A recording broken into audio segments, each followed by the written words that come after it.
अस्सलाम वालेकुम कैंडिडेट्स, मां सनम नवाज़ ऐं तव्हां ॾिसी रहिया आहियो E science school channel.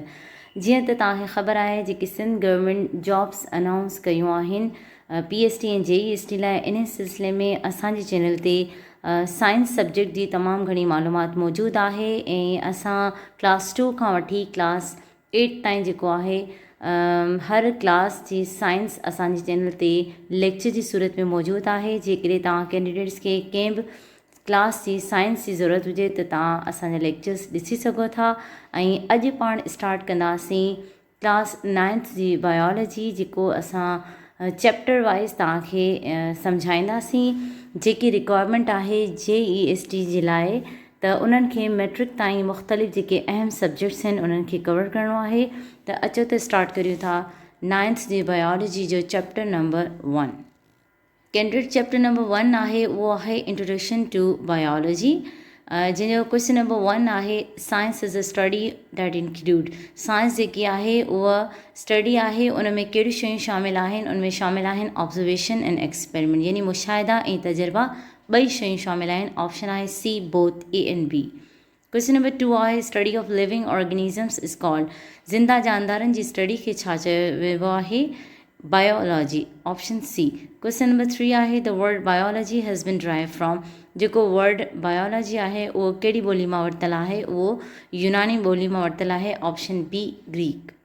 Question number 4 आहे the word logos means. Biology में जेको ॿियो वर्ड आहे हिकिड़ो आहे बायोस, जंहिंजी माना आहे लाइफ, ऐं लोगोस मीन्स, लोगोस जी माना आहे both thought and reasoning, option C। Question number 5 आहे the division of biology that deal with the study of animal is called. यानी बायोलॉजी जी उहा शाख जेकी जानवरनि जे बारे में ॼाण ॾे, इल्मु ॾे, उनखे छा चइबो आहे? Zoology. The branch of biology that deal with the study of forms and structure of living organisms. यानी उहा बायोलॉजी जी जेकी शाख आहे जेकी असांखे स्ट्रक्चर्स ऐं कंहिं उन जे अक़साम जे बारे में ॿुधाए थी, उनखे छा चइबो आहे? Morphology. The microscopic study of tissues. Tissue यानी तांदुरनि जी जेकॾहिं तव्हां माइक्रोस्कोपिकली स्टडी कंदा त उनखे छा चइबो आहे? हिस्टोलॉजी। क्वेश्चन नंबर 9 आहे the study of functions of different part of living organism is called. यानी ज़िंदा जानदारनि में जेतिरा बि फंक्शंस कमु थी रहिया आहिनि, जॾहिं उन्हनि जी स्टडी कबी आहे त उनखे छा चइबो आहे? फिजियोलॉजी। क्वेश्चन नंबर 10 आहे the study of structure and functions of cells and cell organs is called. यानी जीव घड़े ऐं उन जे अंदरि जेके ऑर्गेनल्स मौजूदु आहिनि उन्हनि जी जॾहिं स्टडी कबी आहे त उनखे छा चइबो आहे? Sale biology. क्वेश्चन नंबर 11 आहे the study of internal structure is called. यानी इंटरनली जेकॾहिं तव्हां स्ट्रक्चर खे स्टडी कंदा ज़िंदा जानदारनि जे, त उनखे छा चइबो आहे? एनाटमी। क्वेश्चन नंबर 12 आहे the study of inheritance. Inheritance चइबो आहे जेके कैरेक्टर्स पेरेंट्स खां औलाद ॾांहुं ऑफस्प्रिंग ॾांहुं ट्रांसफर थियनि था, उनखे छा चइबो आहे? इनहेरिटेंस। ऐं जॾहिं इनहेरिटेंस जी स्टडी कबी आहे त उनखे छा चइबो आहे? जेनेटिक्स। क्वेश्चन नंबर 13 आहे the study of genes and their roles in inheritance. Gene जेको बुनियादी एको आहे इनहेरिटेंस जो, उनजी जॾहिं तव्हां स्टडी कंदा ऐं उनजी रोल जी इनहेरिटेंस में, त उनखे छा चइबो आहे? जेनेटिक्स। क्वेश्चन नंबर 14 आहे the study of remains of extinct organisms. यानी जेके रहियल शयूं आहिनि, बाक़ियात आहिनि कंहिंजूं एक्सटिंक्ट ऑर्गेनिज़म, यानी जेके हिन दुनिया में हाणे मौजूदु न आहिनि, उन्हनि खे जॾहिं तव्हां स्टडी कंदा त उनखे छा चइबो? Palaeontology. The study of fossils is called. Fossils उहे रिकॉर्ड आहिनि जेके जानवर हिन दुनिया में मौजूदु न आहिनि, उन्हनि जे ॻड़ियल सेल जेके हॾियूं वग़ैरह मौजूदु आहिनि, उन्हनि जी जॾहिं स्टडी कबी आहे त उनखे छा चइबो आहे? Palaeontology. The molecular biology is also non as. Molecular biology जो जेको ॿियो नालो आहे उनखे छा चइबो आहे? Option C biochemistry. Question number 17 आहे the branch of biology the deal with the study of social behaviour of animals that make societies. यानी शाख उहा बायोलॉजी जी उहा शाख जेकी तव्हांखे सोशल बिहेवियर ॿुधाए जानवरनि जा, या ऐं जेके सोसाइटीज़ ठाहींदा आहिनि, ठीकु आहे, सोशली जेके हिक ॿिए सां कॉन्टेक्ट में रहनि था, त उनखे छा चइबो आहे? Social biology. क्वेश्चन नंबर 18 आहे the study of insect is called. यानी इंसेक्ट जी स्टडी खे छा चइबो आहे? एंटोमोलॉजी। त क्वेश्चन नंबर 19 आहे study of occurrence and distribution of living organisms in different region of world. यानी दुनिया में जेको आहे इन्हनि ज़िंदा जानदारनि जी जेकी मौजूदगी आहे ऐं इन जो जेको फैलाव आहे ज़मीन ते, उनखे छा चइबो आहे? उनजी स्टडी खे छा चइबो आहे? बायोजियोग्राफी। क्वेश्चन नंबर 20 आहे the cost and profit value of yield of wheat crop can be calculated through, यानी जेकी कणक जी फसल आहे उन जो जेको प्रॉफिट आहे ऐं कॉस्ट आहे उन वैल्यू खे जॾहिं तव्हां स्टडी कंदा त तव्हां उहो कहिड़ी शाख में स्टडी थींदी, उहो आहे bioeconomics. The art of gardening is called horticulture, option C.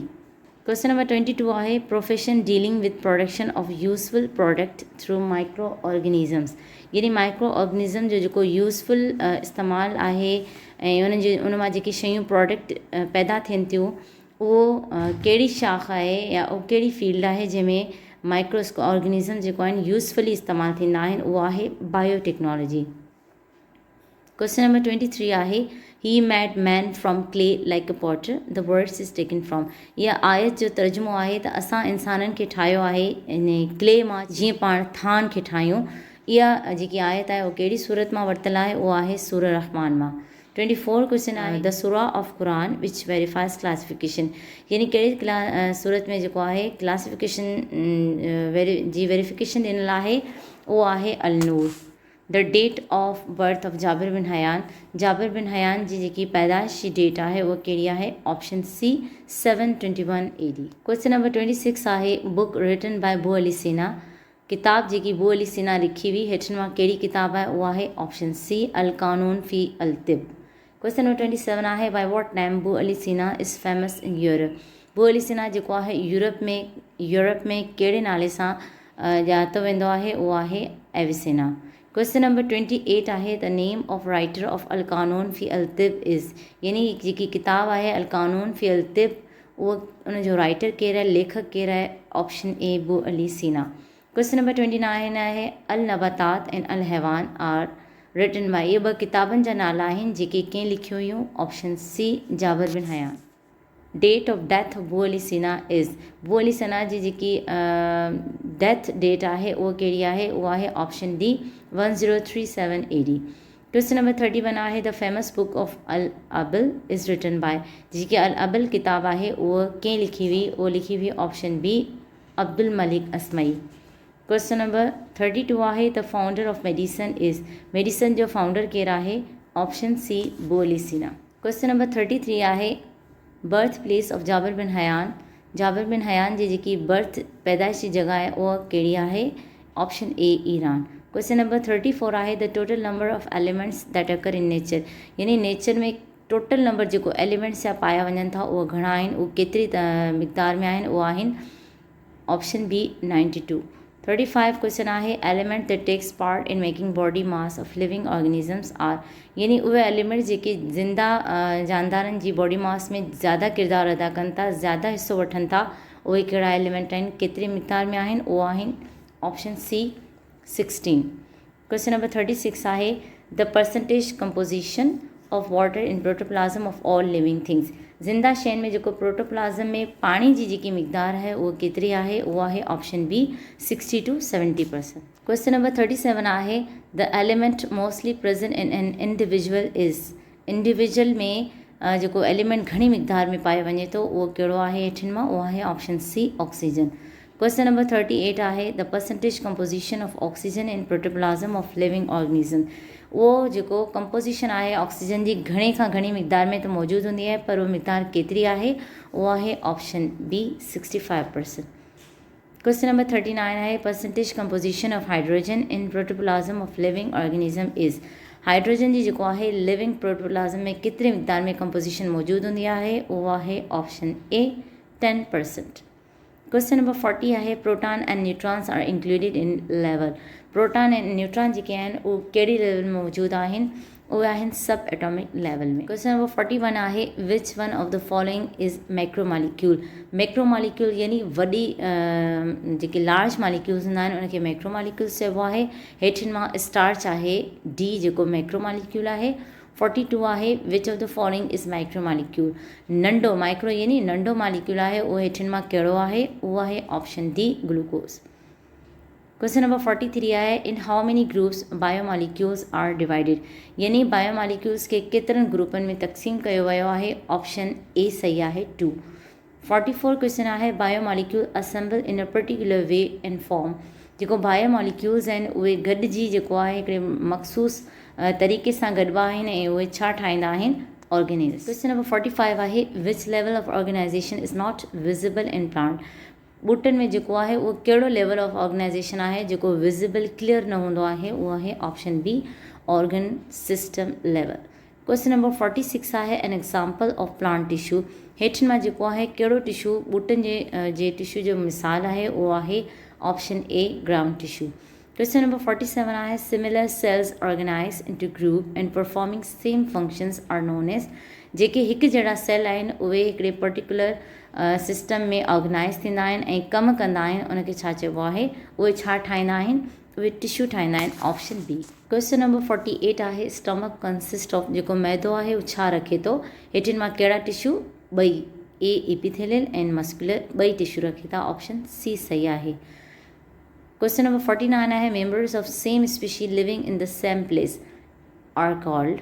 यानी सेम मेंबर्स जेके आहिनि हिकु क़िस्म जो स्पीशीज़ जेको आहे हिकिड़े मख़सूस प्लेस ते सेम जॻह ते रहनि त उहे छा ठाहींदो आहिनि, population, option D. Question number 50 आहे ह्यूमन पॉपुलेशन इन पाकिस्तान इन 2010 कंप्राइज्ड ऑफ। 2010 में पाकिस्तान में जेको इंसाननि जी आबादी हुई उहा केतिरी हुई, ऑप्शन बी आहे सही 173.5 मिलियन। 51 क्वेश्चन आहे the area of environment in विच ऑर्गेनिज़म्स लिव। यानी एनवायरनमेंट जो उहो कहिड़ो एरिया आहे जिते ऑर्गेनिज़म्स जानदार रहनि था, उनखे छा चइबो आहे, हैबिटाट। क्वेश्चन नंबर 52 आहे which one of is not a complex community. हेठिन मां कहिड़ी जेको आहे कॉम्प्लेक्स कम्युनिटी जो मिसाल न आहे, उहो आहे option C a fallen log. Question number 53 आहे zone of life on earth. यानी ज़मीन ते जिते ज़िंदगी मौजूदु आहे उहो उन ज़मीन जे हिसे खे छा चइबो आहे, बायोस्फीयर। क्वेश्चन नंबर 54 आहे number of major group in which all organisms have been divided. यानी मेजर ग्रुप केतिरा आहिनि जिन में ज़िंदा जानदारनि खे डिवाइड कयो वियो आहे, तक़सीम कयो वियो आहे, उहो आहे 5, option D. What is true about amoeba. Amoeba जे बारे में हेठिन मां कहिड़ी स्टेटमेंट जेको आहे उहो सही आहे, उहो आहे एमोबा हिकिड़ो यूनिसेलुलर यूकैरियोटिक जानवर आहे, ऑप्शन सी। 56 क्वेश्चन आहे एमोबा इज़। एमोबा छा आहे, हेटेरोट्रॉफिक ऑर्गेनिज़म आहे। क्वेश्चन नंबर 57 आहे which one of organism has colonial mode of life. हेठिन मां कहिड़ो ऑर्गेनिज़म आहे जेको कॉलोनी फॉर्म में रहे थो, अकेलो न रहंदो आहे, कॉलोनीज़ में रहंदो आहे, उहो आहे Volvox, option C. Question number 58 आहे what is true about Volvox. हेठिन मां वॉलवॉक्स जे बारे में कहिड़ी शइ जेको आहे उहो सही स्टेटमेंट आहे, उहो आहे option D colonial eukaryotic. Question number 59 आहे the scientific name of brassica campestris is for the plant. जेको ब्रासिका कंपेस्ट्रिस जेको साइंटिफिक नालो आहे उहो कहिड़े ॿूटे खे चयो वियो आहे, उहो आहे ऑप्शन बी मस्टर्ड सरें। क्वेश्चन नंबर 60 आहे मस्टर्ड प्लांट इज़ सॉन इन। जेको मस्टर्ड सरें आहे उहो कहिड़े मौसम में थींदी आहे, option B winter. Question number 61 आहे organ of plant that takes part in sexual reproduction. हेठिन मां कहिड़ो उज़वो आहे जेको सेक्शुअल रिप्रोडक्शन में हिस्सो वठंदो आहे, उहो आहे flower, option D. Question number 62 आहे type of tissue present in frog. Frog में हेठिन मां कहिड़ी क़िस्म जा टिश्यू मौजूदु हूंदा आहिनि, उहे इहे टई टिश्यू मौजूदु हूंदा आहिनि, इपिथेलियल, ग्लैंडुलस एंड मस्कुलर टिश्यू, यानी ऑप्शन डी सही आहे ऑल ऑफ दीज। इहे हुआ अहम सवाल 9th जी बायोलॉजी जे चैप्टर नंबर 1 जा। नेक्स्ट लेक्चर में इंशाल्लाह पाण पढ़ंदासीं चैप्टर 2 उन जा अहम सवाल। Thanks for watching.